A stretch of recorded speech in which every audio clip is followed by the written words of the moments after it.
The sound of the AC in the large conference room droned like pressure against the eardrums, but what truly thickened the air was the unnatural silence that followed the last sentence. We need a breakthrough, a fresh perspective, so I'm announcing that Alexander Whitmore will be stepping down from his role as head of sales effective immediately. Every word from the ceiling speaker struck like a hammer to my skull. The new CEO, Mason Carter, was speaking from the Chicago headquarters, his face projected onto the 75-inch screen in the Dallas meeting room. His voice was sharp, cold, without a hint of hesitation. I squinted slightly. He didn't even look into the camera when he said it. I felt nearly 30 pairs of eyes turn to me. Some jaws dropped, others whispered, "What?"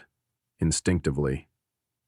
I sat still, back straight, fingers folded neatly on top of the documents I had prepared over 3 long nights for this very meeting.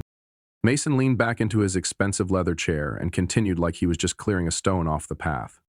Samantha Klein will assume the head of sales role effective today. I believe she'll bring fresh energy to the company's growth strategy. The camera angle changed. Samantha, the blonde woman, seen clinging to Mason at several recent events, sat next to him, smiling like she'd just won a crown on reality TV. Her lips were bright red. Eyes lit up as if she were live streaming, not attending an executive meeting. She had never led a sales team, never managed a budget, and certainly never had to apologize to a client at 11 p.m. when the system crashed. Everything inside me screamed, but I didn't move. I didn't lower my head. I didn't flinch. I simply glanced at each team member I'd built this department with over the last 11 years. The ones I hired, trained, shared instant noodles with when the marketing budget was the cost of a single laptop. They were all staring at me, wide-eyed. As if afraid of dead air, Mason quickly added, "We recognize Alexander's contributions during the previous phase and wish him all the best." Previous phase. That's what he called over a decade of blood, sweat, and growth. I led this team from 1.5 million in revenue to nearly 14 million a year, from a 5-person startup in a temporary office to a company mentioned at national tech summits. And now? A smile and a send-off. I stood up calmly. No one stopped me. No one knew what to say. I looked directly at every person in the room. Those who had closed deals with me, pitched late into the night, taken crisis calls from major clients, they knew who I was, even if Mason didn't. I spoke evenly, like it was just another status meeting. The quarterly reports and contingency plans are fully prepared and uploaded. Client contact info is updated. I trust you'll continue the good work. I turned toward the door. Silence. Samantha kept smiling. The others could barely breathe. I opened the door and walked out. I didn't look back. They had no idea what had just happened, but I did. I, Alexander Whitmore, 46, the guy who saved this company from collapse with a 6-figure deal back in 2017, had just been replaced by an influencer with a 2-line LinkedIn profile. And this story wasn't over. I returned to my office without a word, the door closing behind me like a verdict. No farewells, no voices. The wall clock ticked past 9:13 a.m. This room, once my command center where hundreds of negotiations began with a handshake, now held only the hum of the AC and pale light through the glass. My assistant Lauren Matthews stood as I entered. She had worked with me for 7 years, watched me turn demos around, helped the team hit quotas that once felt unreachable.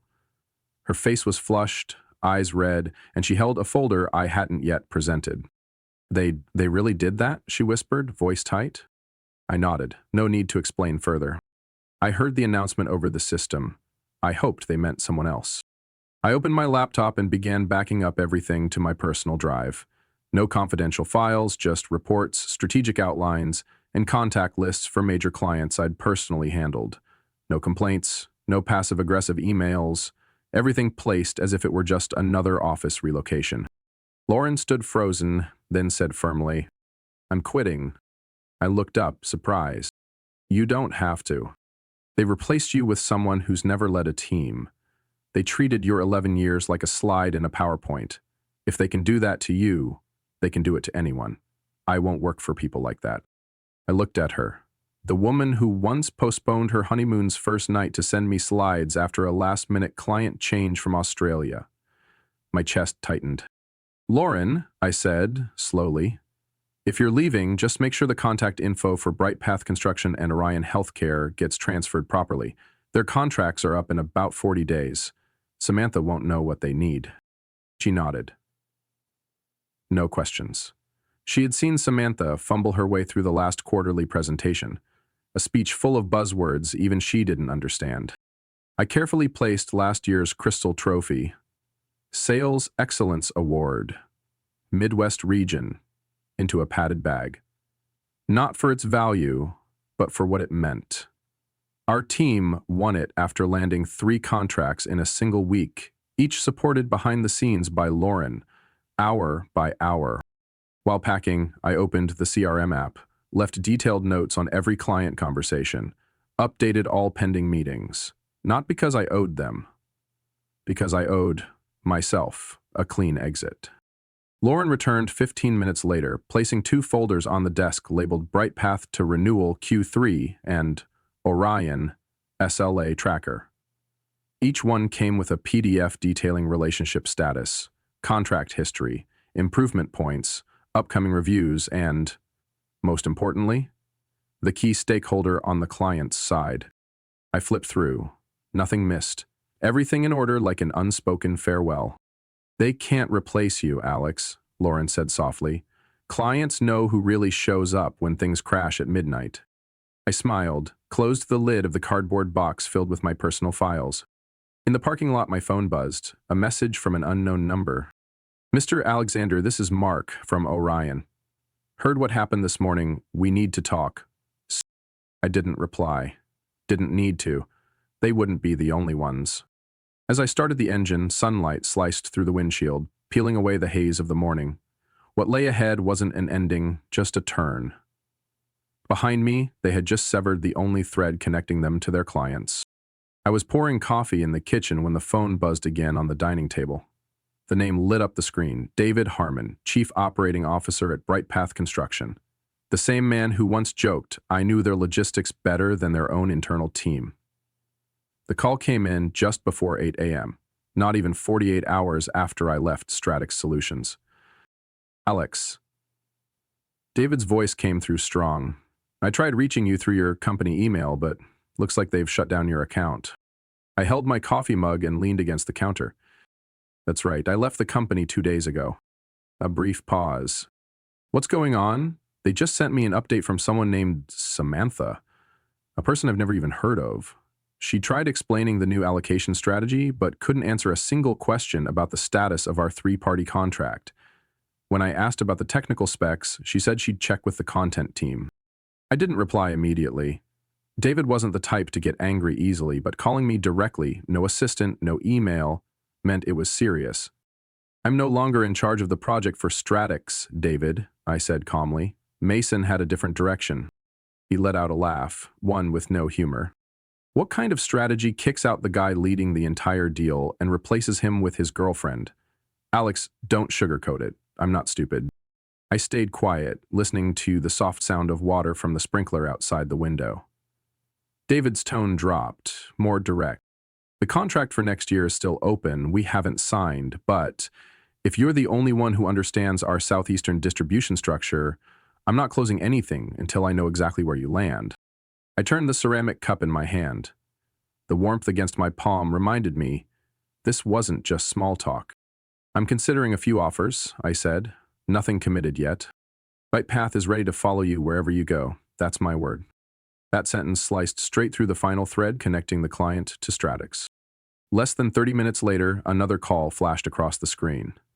Jessica Moore, head of IT at Orion Healthcare. "Mr. Alexander." They just sent someone new to meet me, a woman named Samantha. While I was talking about data security compliance under HIPAA, she asked, "What does HIPAA stand for again?" I closed my eyes and took a slow breath. "I don't work there anymore, Jess." I figured, but I didn't call to complain. "I want to know, where are you headed?" "Not settled yet." "When you do, keep us in mind. You're the one who saved our electronic records system the night before our federal audit. No Instagram post or fancy 3D slide can replace that. I set the phone down on the table. Each call today was turning into something obvious. Clients aren't loyal to logos on buildings, but to the person who understands their operations and doesn't disappear when things break at 3 a.m.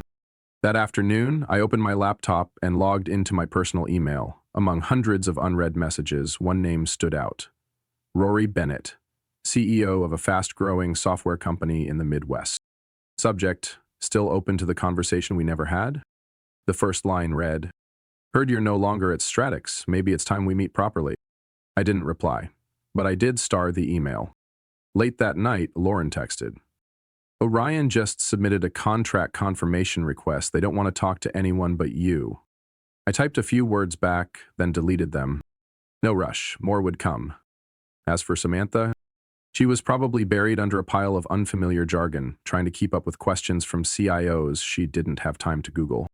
As for me, for the first time in years, I no longer had to bow my head under absurd decisions made by someone who only read reports but had no clue what actually drives revenue.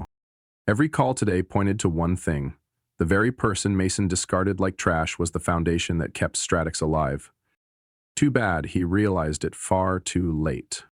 I walked into an 18-story glass tower on Peachtree Avenue in Midtown Atlanta on a clear morning, sunlight gleaming off the metal panels like a giant platinum block in the cityscape.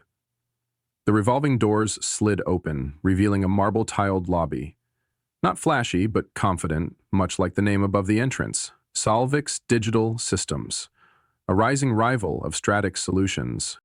The man I was meeting, Jordan Ellis, 51, CEO, had been the chief architect behind Solvix's merger streak over the past 3 years. We'd crossed paths at a tech conference last year, exchanged pleasantries, nothing more. Today, he greeted me in person at the elevator. "Alexander, thank you for agreeing to meet," Jordan said, offering a handshake and a genuine smile, free of corporate polish. I nodded, shook his hand. Firm grip, no sweat. Good sign. The meeting room on the 17th floor was open, surrounded by glass overlooking a park to the south. Jordan poured 2 cups of oolong tea instead of coffee, no slides, no assistants, just a folder on the table in front of me. "We heard you left Stratix. My team held a strategy meeting right away. Just one question. Have you committed anywhere yet?" I shook my head. Still exploring. Jordan wasn't pushy. Then let me be direct. Solvix needs someone to rebuild our entire enterprise client system. We're not chasing numbers. We want something stable. If we can bring you on, we secure the market share that just shook loose from Stratix. He slid the folder toward me. I opened it. The first page read, Executive Vice President, Strategic Sales and Enterprise Growth. Below it, full autonomy in hiring, client portfolio discretion, equity stake option at 1.2%. The next page was the salary chart. I read it and smirked. Nearly 40% higher than what Stratix had refused to adjust for 3 years. And the equity bonus, if growth targets were hit, that had never even been on the table before.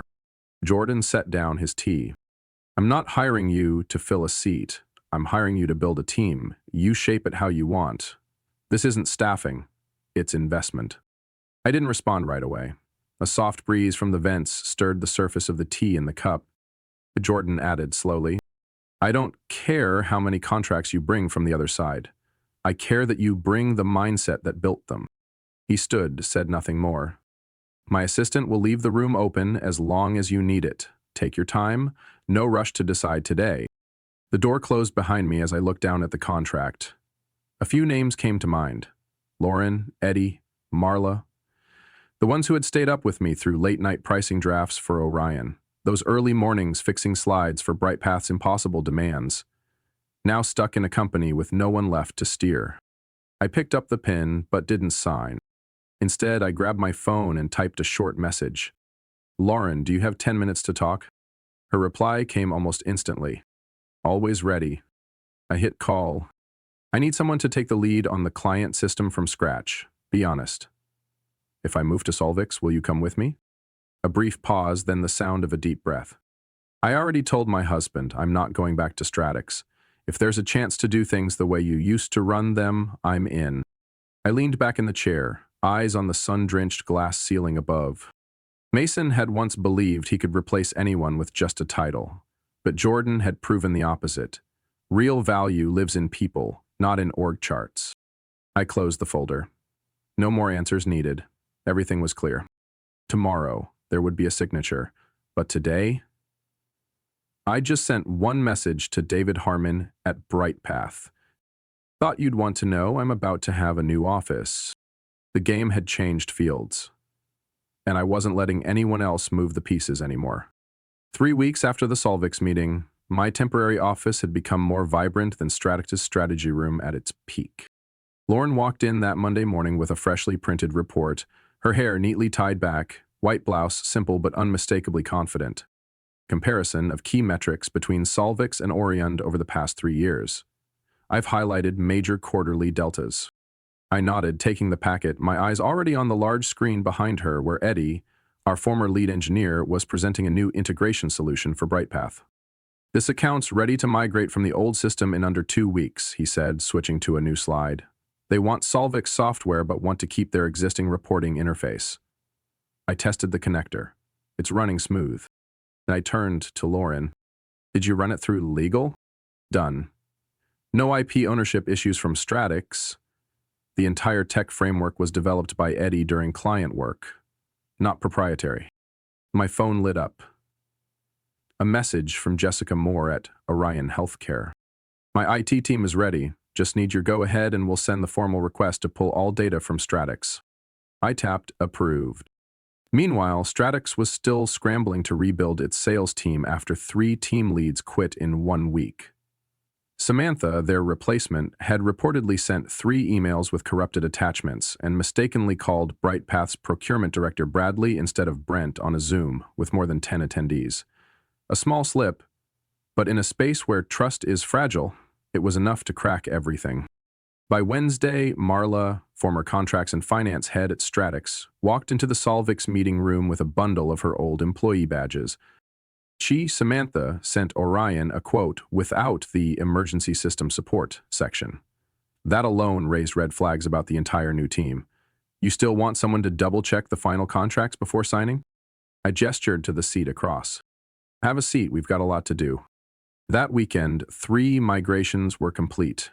Orion, BrightPath, and Skybrick Logistics fully disengaged from Stratix's platform. At Solvix, we held a private debrief.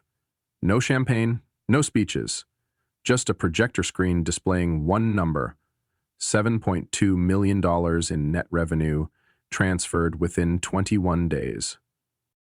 Jordan Ellis entered near the end, looked around at the familiar faces at the table, then turned to me. What percentage of the people in this room were once cut from the old team? I glanced around. 7 out of 11. Close to 2/3, I answered. And yet, here they are, driving the fastest revenue acceleration in Solvix history. Funny thing about companies that cast people aside, he smirked. They think they're clearing obstacles, when really, they're giving away their most valuable assets. Word spread fast. 3 days later, Stratix's interim CEO sent out a mass email to their major clients, urging them to remain aligned with our long-term vision and growing team. An empty letter. No names, no actual plan. I didn't reply. Instead, I got a surprise call from Ken Martin, senior executive at Hartwell Energy, a legacy player still deciding between Solvix and Stratix. Alexander, I want a direct presentation from you and your team. No sales reps, no intermediaries. If you agree, everything changes. I checked the schedule. 1 open slot left, Friday. We'll be there, I said. 3 months after signing with Solvix, the Monday morning financial segment on Tech Equity opened with a bold ticker running across the bottom of the screen. Stratix Solutions loses nearly $18 million in contracts following executive shakeup. I didn't need to watch the rest. Every name mentioned, BrightPath, Orion, Skybrook Logistics, Hartwell Energy, was already on our roster. The phone on my desk rang. Lauren picked it up, then smiled faintly. You'll want to take this one. I reached for the receiver. Alexander speaking. The voice on the other end sounded like each word was being forced out through clenched teeth. You have a moment. I recognized the voice immediately, Mason Carter. The same man who once said I was too old school, who claimed modern clients needed younger energy. Now, every word he uttered seemed to strain to preserve what little pride he had left. "What are you calling about?" A long silence. "I want to meet, in person. I'm busy. I only need 10 minutes. I glanced over at Lauren, who was reviewing our latest quarterly growth chart. "Schedule it for 11 a.m. Wednesday, 17th floor, conference room C, but just 10 minutes. The meeting held no surprises. Mason arrived alone. No assistant, no laptop, no presentation. The expensive suit that once looked crisp now showed creases. His eyes were tired. He pulled out a chair without waiting for an invitation. Sat down, elbows on the table, voice low and tight. "I misjudged things." I didn't answer. "Jenna's no longer with the company. The board removed her from every project." I looked straight at him. "Clients left a long time ago. They stopped caring who Jenna even is." Mason closed his eyes and leaned back like he was trying to swallow a stone. "Stratix is exploring restructuring, possibly a merger or asset sale. The board asked me to resign last week." I flipped a page in the report I was reviewing. It wasn't about him. It was a market share analysis for healthcare software in the Northeast. A sector Solvix was preparing to enter. I'm guessing this meeting isn't just for an apology. Mason leaned forward, hands on the table, eyes fixed on me. "They're open to negotiations if you come back. Lead the team like before. We can offer better compensation, possibly full authority over staffing and investment roadmap." I closed the report and leaned back in my chair.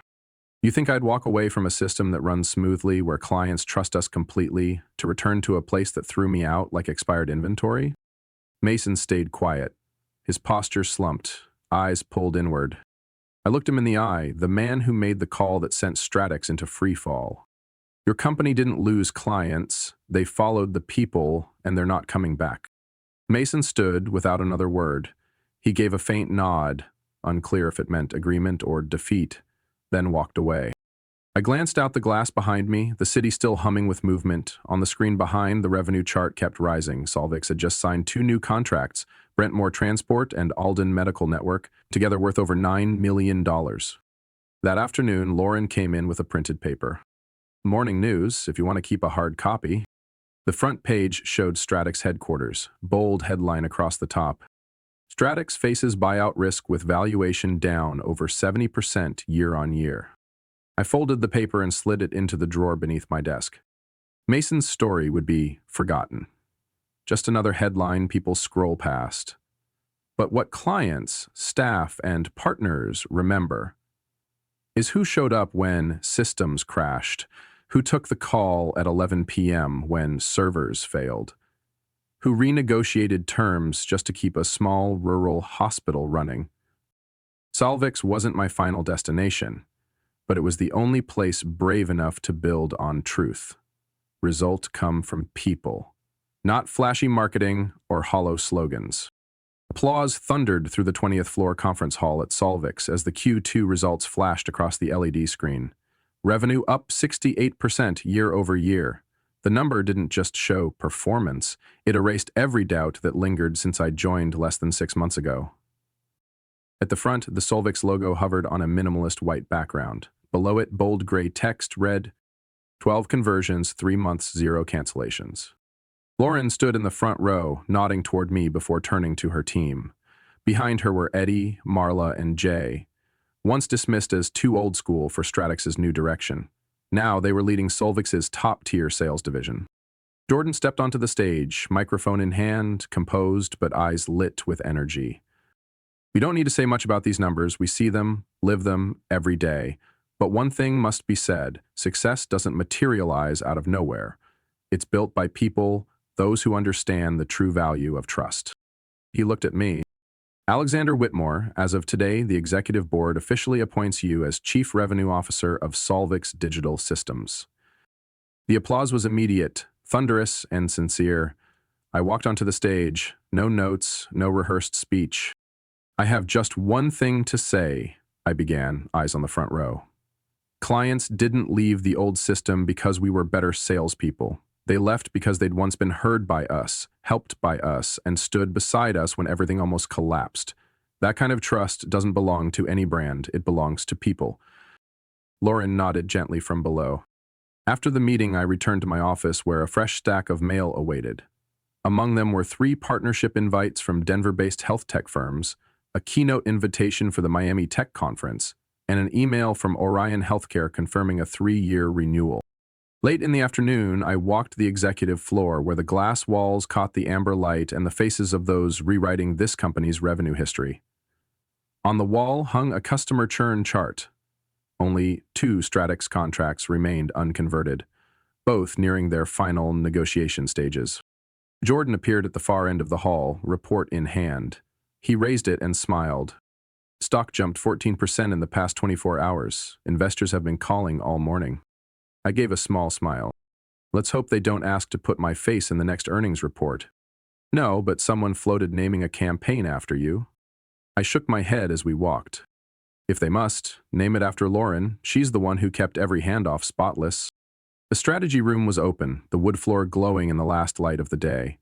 Marla was reviewing next quarter's budget allocation, Eddie testing the integration for Brentmore Logistics, a client who just signed a deal worth nearly $5 million. I looked at the whiteboard lined with plans. Expand education sector, AI solutions for healthcare, security roadshows in Houston, Phoenix, Portland. No one asks, can we scale anymore? The only question now is, where next? That night, back at home, I sat on the back porch with a cooling cup of tea, phone resting nearby. The last text came from an unknown number. Thank you for keeping your word. David Brightpath. The wind swept through, carrying the scent of pine from the woods behind the house, mixed with damp earth and something that felt like assurance. A feeling a client gets when they know the person they trust is still leading. Solvix was no longer the company on the rise. We had arrived. What we do next won't just define a successful quarter, it'll reshape the entire industry. And the strange thing is, it all started with a termination. A decision that seemed like the end of a career but turned out to be the launchpad for building something no colorful strategy deck had ever dared to promise: loyalty, truth, and undeniable results. The quarterly strategy meeting had just wrapped when I returned to my office, a stack of documents waiting for review. Lauren placed a trade magazine on my desk, said nothing, and nodded slightly before stepping out. The cover featured Evan Carter, once splashed across Forbes under the headline, "The Man Who Disrupted Tech," now with a far colder line beneath. From million-dollar CEO to rejected by 5 companies in a row, the cost of a miscalculation. The article wasn't long, but it was cutting. It detailed how Evan had been turned away by investors, failed internal screenings, and how his former network had iced him out after the Stratix collapse. The man, once seen as a team transformation visionary, was now framed as someone who discarded the only real asset the company ever had: people who actually knew how to build. I folded the magazine and set it aside. Right then, Eddie knocked softly on the door. "You'll want to see this." He placed an iPad on my desk, already open to an Instagram profile, at Life with Jenna. The latest photo showed Jenna sitting at a laptop with the caption, "When one door closes, build your own. Coaching for startup women coming soon." Eddie took the seat across from me, smirking slightly. 367 likes. Most of the comments are bots or her old college friends. I looked at the glowing screen and saw nothing but a desperate grip on fading relevance. Engagement was so low that the analytics tools no longer flagged it as a potential influencer account. She was once paraded into our executive meetings like some sort of ace. I shook my head. Now she's editing lighting filters for affiliate links. Later that afternoon, Lauren brought in a thick file, topped with a resume summary. She flipped to the first page.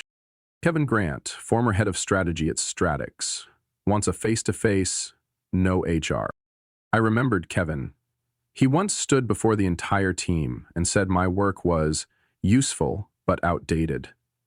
That comment alone drove my group to pull 3 consecutive all-nighters to double our KPIs the following quarter. What did he write? Lauren read aloud. I misjudged the essence of success. It doesn't live in frameworks or terminology. It lives in the trust that Alexander and his team built, and we couldn't replicate that with a presentation deck.